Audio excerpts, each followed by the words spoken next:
એક અપ્રાપ્ય ક્ષણો ગણી શકાય. એટલે ફરીથી એકવાર આ બાબત માટે આપણે એમને તાલીઓથી વધાવીએ. છેલ્લા ઘણા વર્ષોથી આપણે જોઈએ છીએ કે આપણી જીવનમાં સ્વચ્છતાનું મહત્વ વધતું જાય છે, વધવું જ જોઈએ.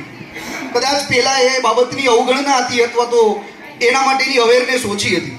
તો આ શાળાને સ્વચ્છ શાળાનો એવોર્ડ પ્રાપ્ત કરાવવા માટે પણ શૈલેષભાઈ અને એમની આખી ટીમ જે તે સમયની એમનો ફાળો બહુ મોટો છે. એટલે ફરીથી આપણે આ બાબત માટે સ્વચ્છતા એવોર્ડ પ્રાપ્ત કરેલો છે આ સ્કૂલે, એમના માટે આપણે એમને અભિવાદિત કરીએ.